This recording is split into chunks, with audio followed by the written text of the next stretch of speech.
If somebody was trying to hurt him, would you die for him? Absolutely. When Martin Luther King became martyr in history, how did it happen? I want to pose the question to you: is it that we want to be passive aggressive in our communities, where we want to be a part of the solution, but we don't want to be on the front line of the situation? And is it that we got people, because if you look at the civil rights movement, okay, they were not afraid to give up their life. Martin Luther King knew that he was going to die. He said, "I would never see my 40th birthday." Malcolm X already knew. He said, "I'm already dead," a week before he was assassinated. So my question is, have we become fearful? And because you got to think about it, a lot of the disciples that Jesus chose was murdered. So you got to say, do we love God enough to die for his cause? So the question is, Justina, do you love your community enough to die for it? And do the leaders in these mega churches and these churches love the community enough to die for it? God's will be done. God's will.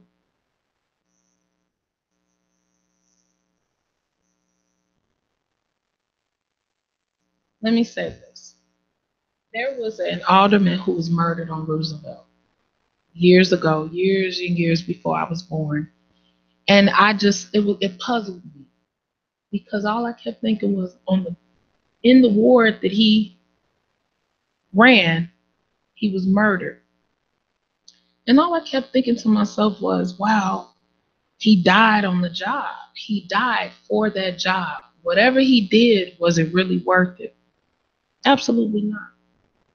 I say God's will be done because so many colleagues and family members and close friends of heart ask me, why are you still in the community? Why are you still there?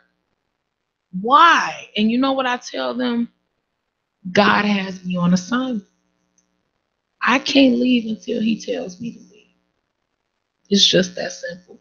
Whatever his will is, the work that I am to do in that community and throughout and abroad, his will be done. We have to understand and serve our purpose. It's just that simple. For the community, his will be done. As greater. So I receive that. Because see, we have gotten to the point, and I just think that we have gotten to the point where we've made church a safe haven, and we've made the body of Christ a place where we come, but we don't be Christ-like. We come to serve, we come to worship, we come to scream, we come to shout. People, God, if you have any comments, you want to comment, the number is 708-223-8953, 708-223-8953. If you have any questions for myself or Justina, they don't go out there. Now, tell the people and the listeners some of the community things you've done. Because, see, a lot of people don't know how amazing you are in the community and what you do for a living and things of that nature. I just want to go back to the scriptures right now. Come on, let's get some scriptures. Because here's what concerns me is that the situations that unfold on the west side and the south side and everything that's happened. Number one, I don't watch the news too. It's heartbreaking. It's disturbing. It is media that it's not intellectual radio.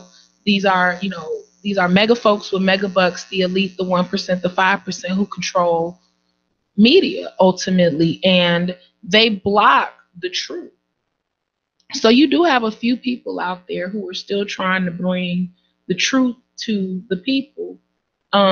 Those who unfortunately won't necessarily read a real article, but will listen and watch social media and videos and whatnot.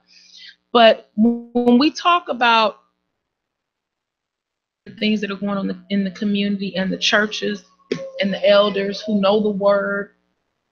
And one of the elders, Prophetess Cherie Hoffman, and I were talking today, and she said, you know what, a lot of the guys on the street, they know the word because that's what helps them in jail. She said, but you have to remember that God said, and Jesus said, Jesus, I believe, said, those who were with me never left me, or those who were for me never left me. With the evil and with the devil, they're hid. And I told her, I said, people can be saved, though. She said, there are just some people who work for the devil. And they are not trying to change. So when you look at the west side of Chicago, she said, look at 50,000, a legion of demons. She said, look throughout the city of Chicago, and it even multiplies.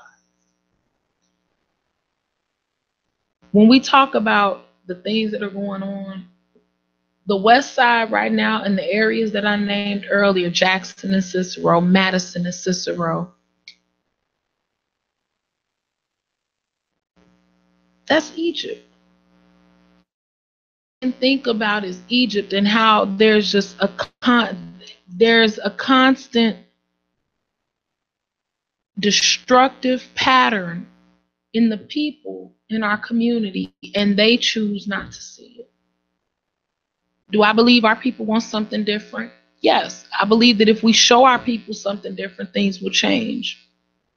But when you hear a lot of quote unquote experts saying, well, it's too late for one and older, you have to focus on the youth. With that generation, then, that you just throw away, and then focus on their children and their grandchildren, or not even their children, their grandchildren.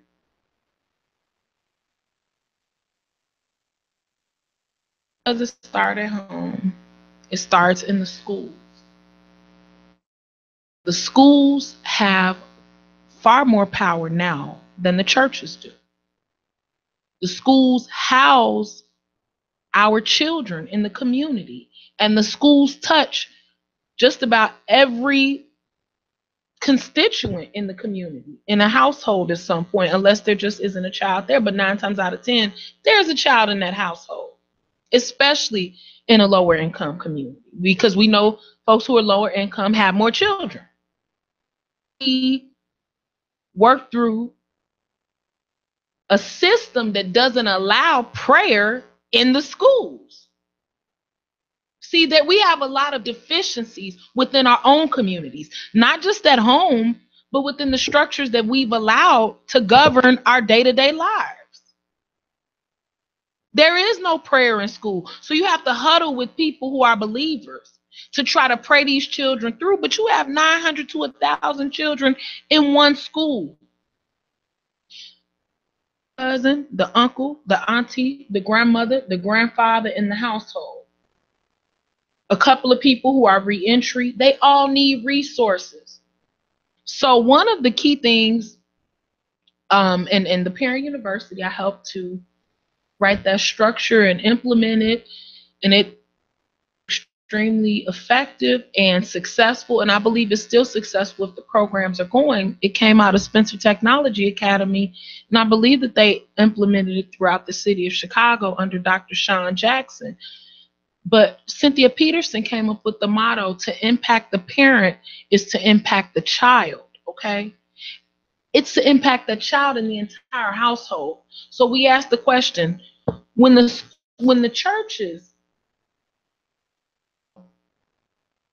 okay, because there are issues within that leadership, when we talked about this before,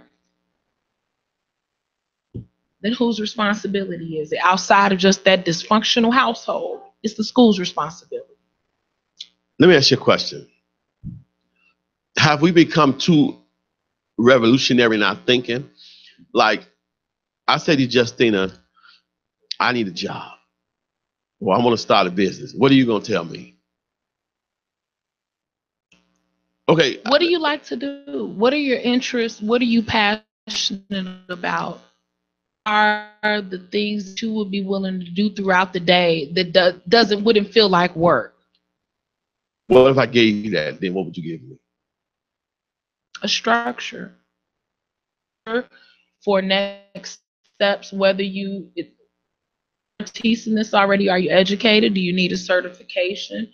What are the next steps to sharpen your skills and make you an expert in that field so that you can do what you love to do and live your life and be purposeful? And let's say you're not great at that particular thing, but it's something you want to doodle in. Hey, you could do it as a part-time thing. You offered me a solution. Okay. And I think that the community is waiting for a change. They're waiting for a solution. See, Hey, here's the thing. They have to be a part of the solution. They have to be willing to move. You can't just have faith without work. You have to, if you believe, you have to move. you know, you ever heard of Johnny Coleman? Okay.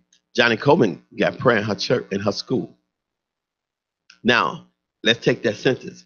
Johnny Coleman got prayer in her school. You own your own business. You are a community activist. You don't work for anybody. How can an employer tell you what to do, when to leave, how to be fired? You have taken back your life through a solution. The problem is that we're talking about the problem. See, we become dangerous when we become solutions. Yes.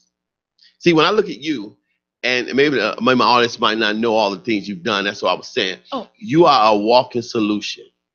Brainiac, but you own your own business. You don't, like my friend Vanessa Canterbury said, you don't have a W-2 mindset. You know, you're doing it, so you're empowered. And so when you speak from a position of power, of solution, then people will listen. So the question that I want to get to you is, how do we go from a problem solver to a solutionist? I believe, and I say our young people, because now we're at the point where we're talking about folks 35 maybe and under, or 40 and under, who 21 to 40, who still need a lot of direction, unfortunately, but have only seen one way of life. And you got some guys in their 50s who have only seen one way of life, the streets. Our people have to have faith in themselves, number one. Okay? A lot of our people believe in God and a higher being. They have to believe that God has to be first and foremost. Jesus, the Holy Spirit. If you don't believe in that, I don't know what else to tell you. I mean, your life has been threatened for the work you've done. Yeah. Why do you still do it? Because God said, be strong and courageous, says God to Joshua. 1:11. Man can't tell you what God has already shown you. So are you a punk? Really?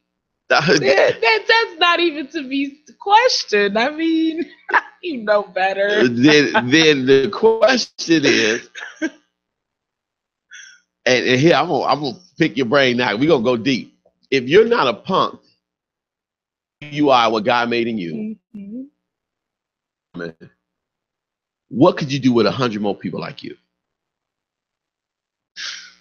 Outside of the fact that our communities would be completely different, we would take pride in the work that we do. We would take pride in the fact that we exist in those places. It wouldn't be a matter of, this is how we live, this is a day-to-day. The difference in knowing where you come from and appreciating where you are in life, that's what our community and our young people right now don't see.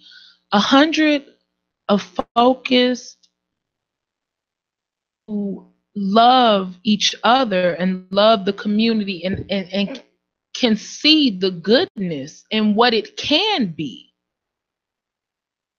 The time, a little bit of time to make it better, as opposed to breaking it down worse than it is.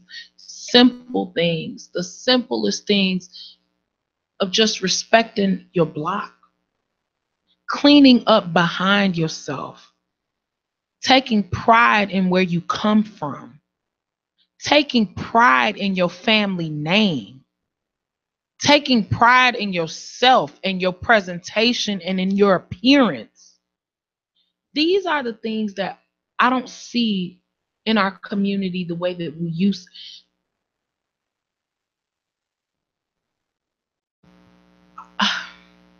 I remember being, a certain age and wanting $150 Jordan now. Now they're like $200, right? And wanting all of those things sagging, buying extra large jeans. It was just ridiculous back then. But now I look at our young people and I see them in me. And I'm just like, wow. But my parents dealt with it. Except we were more respectful back then. We weren't hanging out in the middle of the day. We were in class. We still had fun, but we did what we were supposed to do, because the one thing that we knew was, guess what? Without an education, it's hard in life. It's extremely hard. Yes, I know plenty of folks who have gone on to be successful business people without college degrees, but at least they have a high school diploma. We have so many young people right now who don't see the value in education because it's devalued through the media. And now we're at the point where the solution, again, I homeschool my son. So do I put my child's future in the hands of people that I don't know? Some colleagues I somewhat know, but can I trust you with my child? I trust myself with my child. And to make sure that he is well-rounded and has the proper education and the proper opportunities, he's homeschooled for that reason. To not get caught up in the mix of the dysfunction with another system. So when we look at the community and the church, and again, we get back to the schools. Let me ask you a question. Homeschooling your son, do you worry about him not having certain social skills? Oh, that's always a question, but building God's kingdom in the upper room, and their youth ministries led by Minister Sherry Hoffman. His social skills are excellent. He is the top salesman for their youth ministry. They have a program on CAN TV, and that is how they pay for their airtime for the different, not through CAN TV, but for the different paid airtime programs that they've had in the past. And that's how they pay for their uniforms and their trips and all of those wonderful things, because they go out and they minister. You know what he asked me for when we went to the store last week? Wow. A mini Bible. Because, Mom, when people ask me about scriptures and I don't know them off the top of my head, because Miss Sherry and I practice together, I want to be in a position to go to the Bible and look it up. And he liked it. He picked it out. It was a beautiful little white Bible with gold trim and marbleized, beautiful Bible. And a 10-year, well, yeah, at that time, now he's 11. He picked it out. Let me ask you this. Why have the older generation, because when I was young, there was a certain respect for church. Yes. Why have, because when I look at the growth and development, when I hear you speak of your son, he has a visual representation of where he should go, or a start point, by seeing a successful mother, a strong mother. Just like, how do we know you're beautiful? If we just sing your name, how will we know you're beautiful? We don't. but we know you're beautiful because we see you here today. And why have the church and people and everyone stop being visual examples, walking, talking results, and have reverted back to just talking at people? Because you can't be because see, the greatest ignorance of what you say is by what you do. So the question is, why are we not like that? Hey, Angela Johnson watching. 708-223-8953. Go ahead. Good questions, huh? It is a great question. See, the funny thing is, I grew up in the Catholic Church. Catholic? Catholic. I went to Resurrection. I was an altar server. I grew up after they closed Resurrection on Jackson, and they merged Resurrection Parish along with St. Mel, and there was one more, St. Thomas Aquinas. We became St. Martin de Porres. And they still exist on Washington and Leamington. So that was the foundation of my spirituality outside of, my mom becoming a Christian and my dad becoming a Christian. I was raised Catholic on both sides, my African American side and my Puerto Rican side. So it's been interesting to see both. Yes. Good stuff. It's been interesting to reflect on both sides, because in the Catholic Church, I'll be honest with you, there's more structure. Children did not misbehave in school. And it's funny because a colleague and we just had this conversation a couple of days ago. I said it was a rude awakening for us to transition from Catholic school when they closed Resurrection to Leif Erikson on Fifth Avenue in Central Park, across the street from the Hole, which is the another name for a project housing authority on the west side of Chicago, where you might see 5,000 gang members outside of the school on the lawn in the middle of our class time. This went on well throughout the 90s. So I'm saying all this to say, if the community continues to turn a blind eye to everything that goes on, it'll continue to happen. On currently throughout the nation in the South, they're taking it out not only on the folks that they're tired of, everybody. And unfortunately, hate right now. And it looks like you and I. So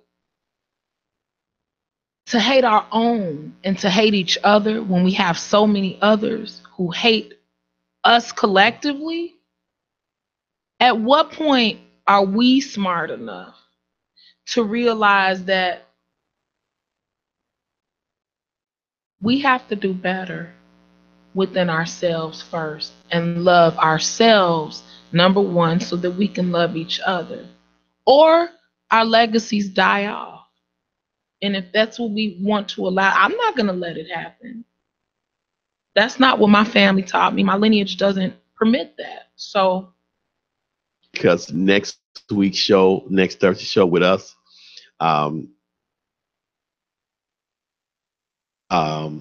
in-house racism, being racist against our own people. Mm-hmm. And we're going to get deep into that. Again, people of God, you have, this is the Solutions and the Consumer Legal Hour together to take back our communities, people of God, to start banging back. And with my co-hosts on Thursdays, Justina Winfrey, amazing mind. But here's the thing that I want to really get on about is because when we talk about gangs and we talk about an economical dry community, when you look at, because see, right now I think Donald Trump is playing a very dangerous game because the racism is open more like, you didn't see open racism like this into the 60s. You've seen it. And see, the generation today is not the same generation of our forefathers, of our parents, where they were, we shall overcome. See, what happened was they created an army on these streets. And see, when you talk about Willie Lynch, and we know who Willie Lynch was, one of the vicious West Indies slave master who he had diabolical methods of destroying black people. And that's where lynching comes from, his name. But his whole object was to take the mind and keep the body. And see, the thing is that we need something to wake up the consciousness. When you look at Selma, you look at the bus boycott, you look at Martin Luther King assassination, you look at all these things, was something to wake up the consciousness. So I sit here and I ask Justina Winfrey, how are you going to wake up the consciousness of our streets? Currently, I blast the word from my porch. The best way to disrupt evil is with peace and the word. I'm not going to shout you up and down the block. I'm not going to call the police. I'm going to call on God. And if God sees fit to remove you, then God be with you. I pray that you are well. You to go, it's time for you to go. And that's where we get to the point, people of God. How do you live at peace in your community? How do you not conform to that way of life that our people try to force you into, because some of our people choose not to do better? Fight it with the word. It's just that simple. You don't have to argue. Put your Bluetooth speaker on the porch and blast Bill Winston. Blast TD Jakes. Do what you need to do in the right way. Loving, patient, kind. What is it? The 7 fruits of the Spirit. Don't shout your people up and down the block, because they will try you. Trust me, they will try you. But the one thing that I found to be most effective is keeping your community clean. Be proactive. Clean your community. We know closest thing to God is cleanliness. Just that simple. Keep your community clean and pray on the block. It's just that simple. You don't have to wait for the 100 churches and the 100 blocks. Be proactive. Challenge yourself. Challenge your neighbors. Get out there. Stop being scared and pray. Go get a FOI card and decide to shoot at your own young people on the block. God can deal with all of that for you. I'm so serious. The only thing that concerned me as I was praying, though, was when you ask God to remove people, you never know how he removes them. Okay? And as you pray over your blocks, be receptive of the fact that those same young people out there that you are praying over and praying against and all of that, they may reach out to you for help. They may reach out to you and just say, hey, do you need any help with anything? A lot of times, they just need somebody and they have nowhere else to go. They have nothing else. That is it. That is their only hope in life, is standing on that block. That is their meal for the day. The little money that they make on that block. So would you rather see that young person go to jail, shot, or would you rather minister and pray for that person? Give them a meal. Pray that they do better. You're not condoning what they do. Try not to party on the block with them, people, okay? That's all I'm saying. minister to them, give them a meal. But at the same time, you know God wins every time. The evil at some point is going to get shut down. And yes, you may have some pushback at one point or another, but once you build those relationships and people understand in the community that you're not moved by fear. Man, what can man do once God already told you it's done? You don't doubt his will. You don't doubt what the Lord has already shown you. Man can't tell you anything different. They don't know when their time has come. That none of us can dispute that. So what if somebody said, okay, Stina, myself, I'm afraid for my safety.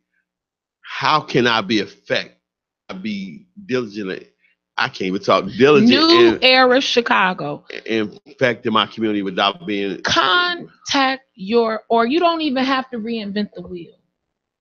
You don't have to reinvent the wheel.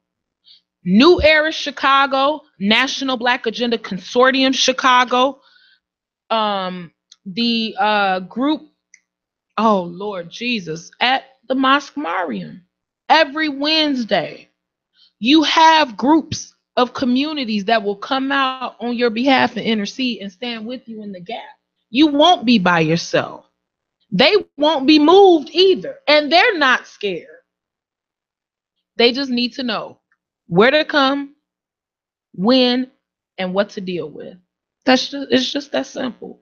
Those are the community folks. Those are the boots on the ground folks. That's the underground railroad that we have within the community, suburbs, and even the nation that a lot of people don't know about because things have to get done. And a lot of times those folks are not at the forefront. They're not in the news. A lot of those people who are in the news and the paper, how much work can you get done when you're constantly in the news? And I'll leave it at that. Okay. You're not planning much. So, how important it is for the grassroots people? The grassroots people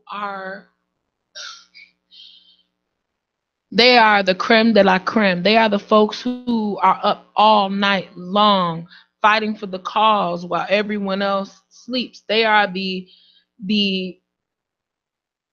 5, the 2 out of the 10 who will stay on the wall like Nehemiah for the community, for the block.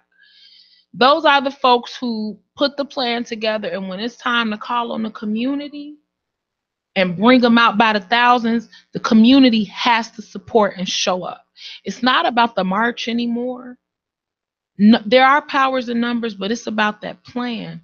Do you have that plan together? Have you written that plan? And let's not get caught up in the fact that the plan isn't written. Okay, once you get what you want through the power in numbers, are you ready to implement? Okay, if in fact you do have a plan, and that's where we get to the point with a lot of our leaders, they don't have a plan.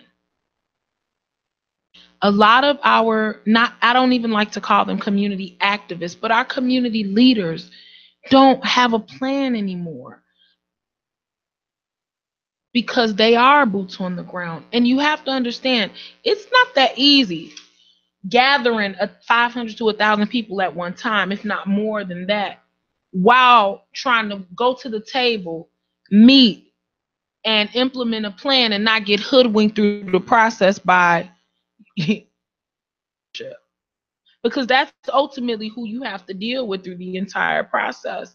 Boots on the ground, your community leaders are interceding on your behalf, the constituents that should be represented by the elected officials. The boots on the ground and your community leaders are your intercessors to check and make sure that those elected officials are doing what they are supposed to do. Now, a lot of times, unfortunately, once they're recognized, our community leaders and our boots on the ground folks, they take the check. That's where we become ineffective.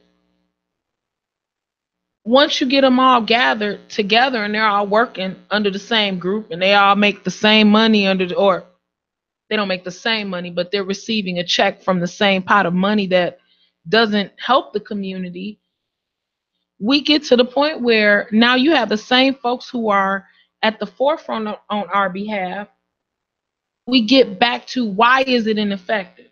Because you need constant new leadership. You have to continue to build your legacies in the community. The buck should not stop at a group of people.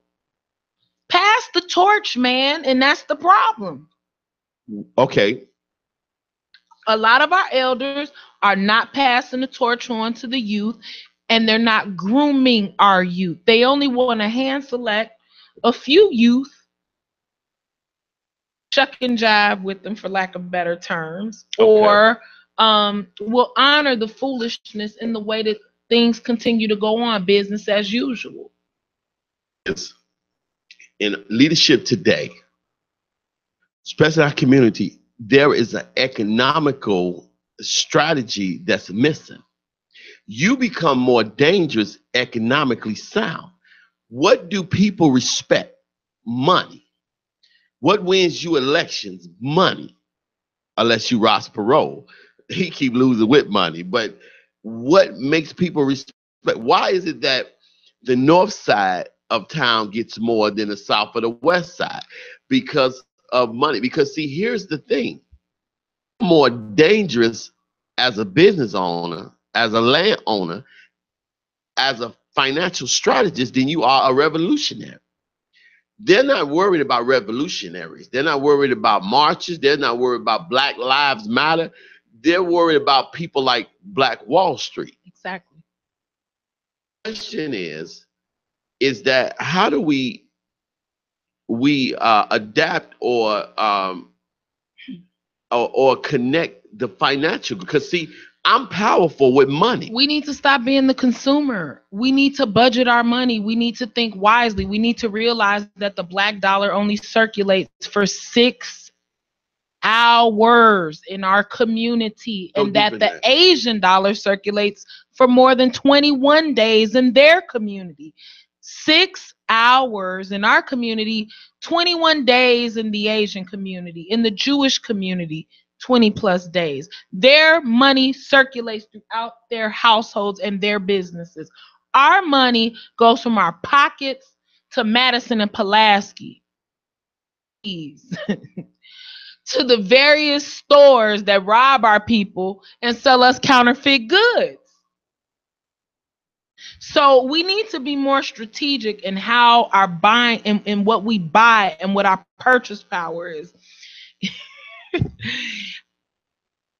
Don't get me wrong. I'm laughing about this because I like, and all of us like nice things. Don't get me wrong. But for some reason, our people have gotten to the point where they rather stand out on the block and showcase money that they don't have. And the crazy thing about it is, about wealth building, you've got a Bitcoin machine, Bitcoin machine on Jackson and Cicero next to the ATM. Hello, money laundering at its finest. So our people need to be smarter. At the end of the day, you have a digital currency. You have open drug markets on the west side and south side of Chicago. Digital money, they claim there can be no inflation, okay? That at this point right now, the government is not regulating digital money through Bitcoin, okay? So you have folks investing $3,000 and within 4 months, they have a return of $40,000 or $30,000. It just depends on how the market is fluctuating, kind of similar to the stock market. But apparently, to my understanding, since this new president has come in, you know, the value of that particular money has gone down. But if our people looked more into investment strategies, in the Black Wall Street, and investing within ourselves, okay? Because going to Madison and Pulaski, taking your money to Neiman Marcus and Bloomingdale's and Saks Fifth Avenue. It's still not a business in our community. It's just that simple. You're not taking that money to shop or his deli or his grocery store. You're taking it to Walmart. You're taking it to a big box store. You know, when we talk about strategy and community wealth building, we need to get back to our legacies. What were our parents? What were our grandparents? Okay, unfortunately, a lot of our parents may have not done much back in the day. There may have been some issues growing up or whatever. But what did the grandparents do? Okay, if there were issues with the grandparents, what about the grandparents, the great grandparents? When you all were in Mississippi, were you carpenters? Were you blacksmiths? Were you bankers?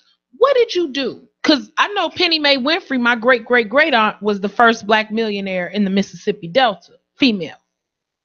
I know that much. But do you know about the wealth building and the generational legacy that your family has? And when you can understand that about your family and your legacy, then you can understand why you are passionate about certain things. And maybe got a lot of young people that have never had that kind of influence to say, what were your forefathers? You know, what if they don't know who their mother and father, are? Who are their parents? Well, if they don't know who their parents are, it's time to do some soul searching. And it's time to really, really pray about what your purpose is in life, because God has you here for a reason. It's not to be in conflict or to be in turmoil in the hood. It's not to live in poverty. He didn't promise us poverty. He promised us wealth if we're willing to work toward it, have faith, and believe in it. And murder each other for money, really? Well, that's why our communities look that way now. And to get at the root of it, our people have to be willing to work toward it. But we also have to be given a plan of execution. See, the Bible speaks about, and I spoke about that yesterday, double-mindedness. The double-minded man is unstable in all his ways. And the reason why people are so double-minded in our communities is because they don't have a plan of action. In order for you to have this business, somebody had to give you some knowledge that you applied and used. But even though you found your own strategy in it, you still use a set already mold of what to do to be successful. Like if you take, Earl, as the proprietor of his radio station. He found his own niche, but at the same time, he was educated in a mold to know what to do or not to do. And you said your auntie or the first millionaire and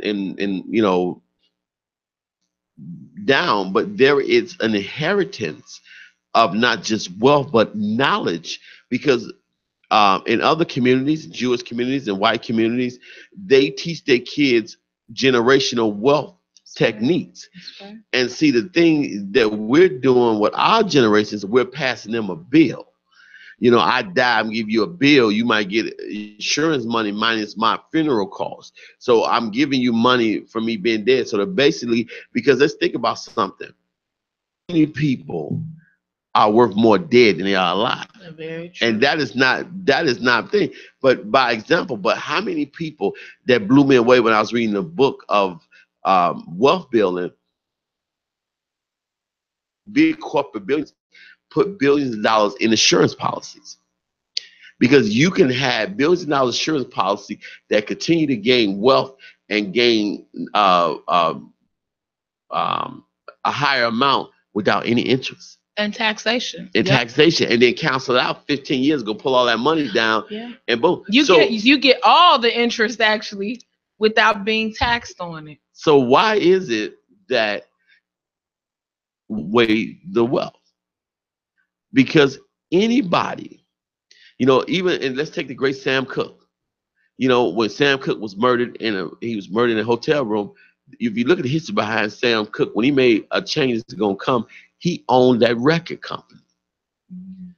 And see, you hear about Barry Gordon. So when he owned his record company, he put out the song "A Change Is Gonna Come," and he had to be set up and eliminated. Even Martin Luther King, when Martin Luther King was here to talk about when he was killed in Memphis about the garbage man strike, Mhm. about wealth. With Malcolm X, when he talked about empowering the people, Tupac. Mhm. Biggie Smalls was just a casual Tupac, but Tupac was like Tupac was it powerful. was like, let me combine the gains, money and syndicate. We got to get rid The of him. rap, okay, you can basically compare politics to the music industry, to media. I mean, you have rappers like Jay-Z and people from the music industry and from the media, as far as, like, let's say a Russell Simmons. They would love to run for office and have that kind of power. Okay, folks like Jesse the Body Ventura and Arnold Schwarzenegger, who ran for office and actually became elected officials. Those are two extremely evil industries. Okay. When we walk into a courtroom and we see "In God We Trust," the foundation of the system, "In God We Trust," the evil in those buildings. You look at the Daily Center, or not the Daily Center, the Cook County building. There are demonic gargoyles positioned on the corners of each of the property. Look it up. Okay. Wow. It's symbolic. I mean,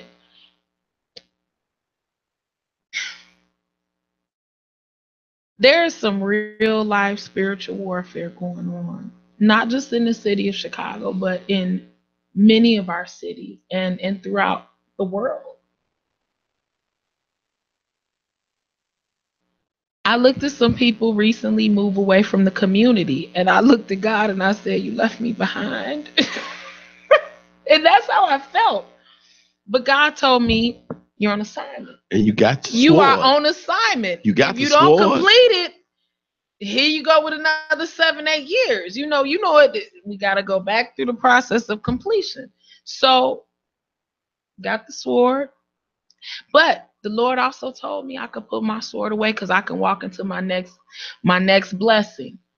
Destined. I don't have to worry about it. I just have to do the work that He's blessed me with the skills to do. And if I don't know how to do it, I have to pray about it. Lord, show me a way, give me a way, bless me. I need your help.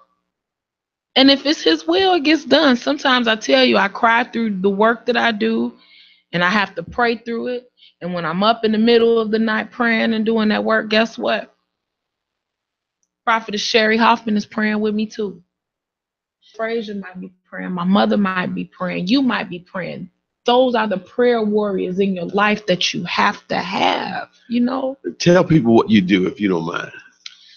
Oh, well, I'm a political scientist. I am a lobbyist. I do a lot of work in the community, and I like to see our communities look a lot better than they currently look by implementing community-driven plans so that our people can understand the power in politics and education.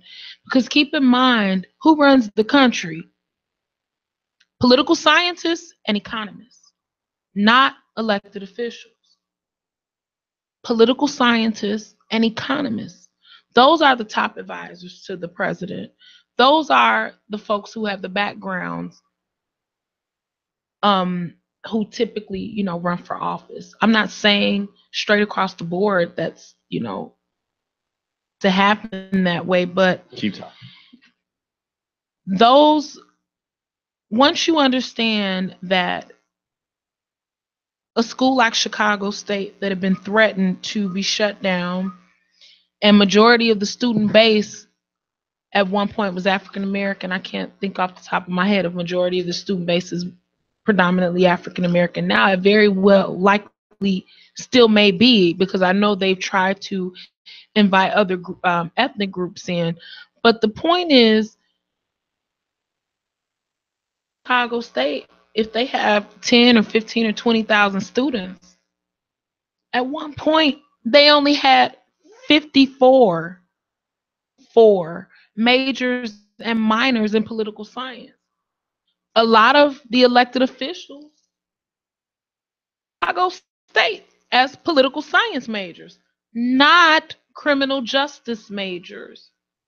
So when we talk about leadership, yes, many of our folks have risen up through the ranks.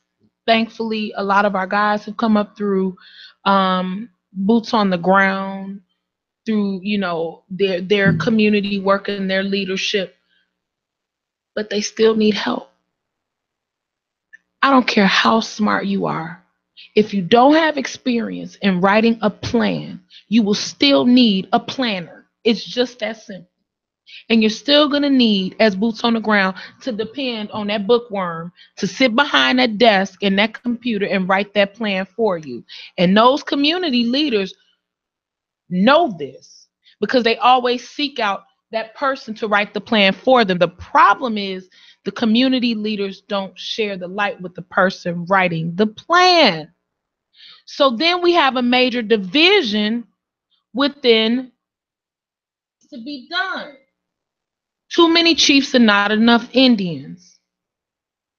And also, you look at all those schools like Harvard, Yale, all those schools, all those banking institutions were built off slavery. There's enough wealth. Let's look at what the staff and the faculty makes, okay? Let's not look at what the professors make. The professors are typically the lowest paid.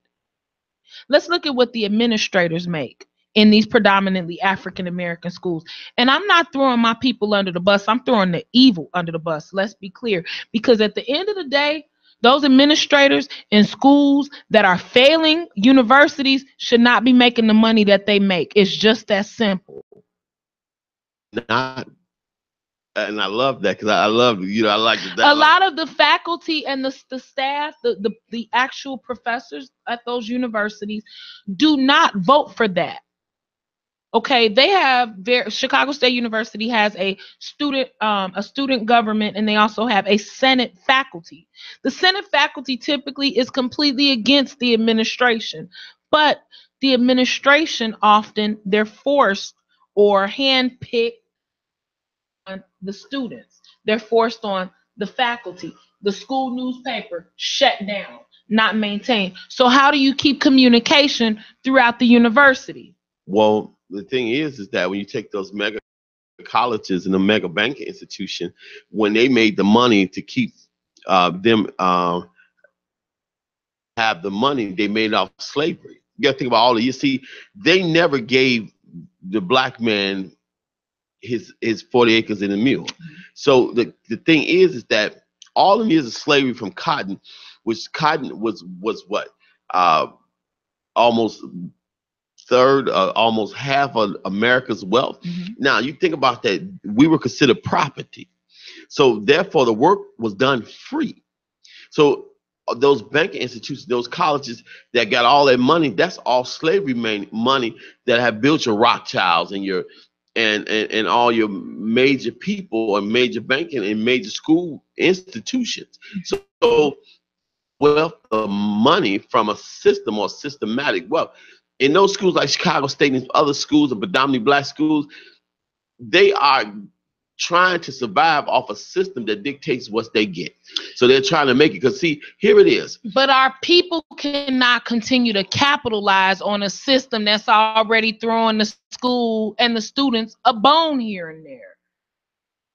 Back to the crab in a barrel mentality. Continue to see a little bit of money. And straight across the board, we look at these administrators and these administrations. Chicago State has suffered greatly because the administration has capitalized on the position of the students and the school. I'm an alumni from there, and I fought for the university. Graduated in 2003 with a political science degree from there. And guess what? Thankfully, Senator Emil Jones Jr. was there at the time, and he fought for Chicago State University. Guess what? You don't have that kind of voice right now advocating for the university. Yeah, you may have paid lobbyists, but are they really advocating on behalf of that university? the way that they should, the university would not have been in the position that it was in during the time. And I was in grad school at that time. And guess what? It was pretty sad that they couldn't keep the library open, okay? Function at the level, at the graduate level, and compete with other universities that are top, even the top 100, and your library is closed. Okay. They can't keep that. So this was an entire semester. So I'm saying this to say that our people have to be proactive through the process. And even with speaking with legislators, well, it's revenue. Western University, WIU, Western Illinois University, they were smart enough to be proactive during that time. When Chicago State was talking about getting shut down and all that, Western turned around and they prepared their budget for 4 years out and began to cut costs. I believe maybe, God, for at least 4 to 5 years or so, cut at least $20 million. Boom. They didn't wait for the state. They moved forward. Yes, WIU has far more money than Chicago State, but guess what? They put a plan into effect. See, how can you put a plan if somebody else is delegating your money? Not delegate. Even though I make good money, my money is delegated by city officials because I work for city officials. Your money is not, because you're independently in the midst. Control of it your has money. to be. It has to be approved by the board, by these boards of trustees.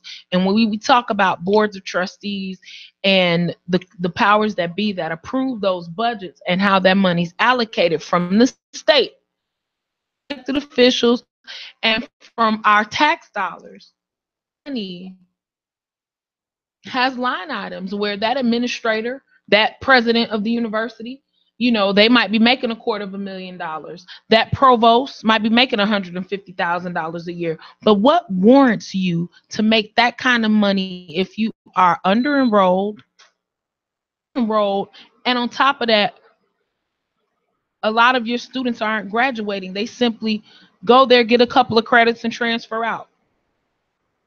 You've already been sued in a few class action lawsuits through because students couldn't pass the education test. So you take an awesome political science program that creates thinkers, leaders, elected officials, people who run the country, and then you create a group of criminal justice majors.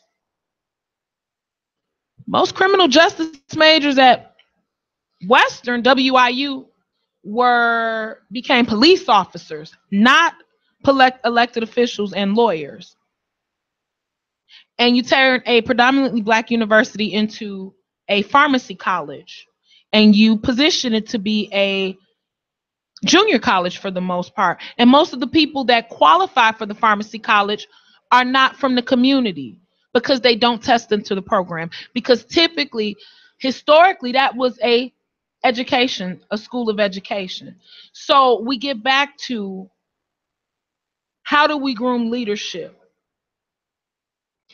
Well, I think the first way we groom leadership is by controlling our dollars. Because anytime that you don't pay the cost, you're not the boss. And so that is dictated by, what somebody's agenda is always going to be stronger if they control your money. The only way that our Black colleges and our colleges are going to be more prominent like the other colleges in the top 1% or the top 100 is because they control their dollars. We need to give back through our alumni associations. Because see, you're right. You have a lot of rich alumni. And what a lot of those generations, a lot of those secret societies, a lot of those organizations, that college fraternities, what they're doing is they're leaving a part of their wealth to feed them, but they're not just leaving their wealth of money, but wealth of knowledge. They're leaving their systematic thinking, their systematic, and that's how they're controlling their schools. Because you can't tell me that a person go to Harvard is more smart than a person go to Chicago State. No, they just got better advantages. They got more money and they got more opportunity because they control more of their resources. And a lot of them control their resources through slavery or money from slavery, which is still making interest a long time ago. So from a long time ago. So That is so important. Oh man. Since you wanted to, let's talk about slavery. Well, we got about 5 minutes. Is time going? Okay, time's going. We'll go back quickly to the Freedmen's Bureau and the power in the land and how we were given the bait and switch back then and told, yeah, you get 40 acres and a mule. Here's your property. Most of the people wound up being renters as opposed to landowners given the bait and switch. No different than what's occurred recently with all the foreclosures and the assessments, the property assessments, the overinflated assessments. Power is in the land. You take the land, you keep the people uneducated, undereducated, prison them through the process, you keep them ignorant. What do you have left? It's slavery. To be conscious. Take the mind and keep the body. Exactly. People of God, you have gotten a taste of Thursdays from now on. You see my amazing co-host, and you see how she doesn't agree with me, and we don't always agree. That's why you're going to get fired. But you know what? You're going to get the show enough truth. You got to tune in to next Thursday show where you will have myself and Justina Winfrey. Next week's show, we're going to be talking about in-house racism. People who are racist against their own race just to get $1, just to make it. You don't want to miss this. You're going to have her fire and my fire. It's going to be a great explosion. And I love it. She's smart. So tell people goodbye. See you next week. And as always, people, if it was easy, there'll be no Justina Winfrey. If it was easy, there'll be no Minister Corey Wright. If it was easy, there'd be no Earl Winfrey. See you guys at work. You don't need no baggage. You just get on board. All you need is faith to hear the beat.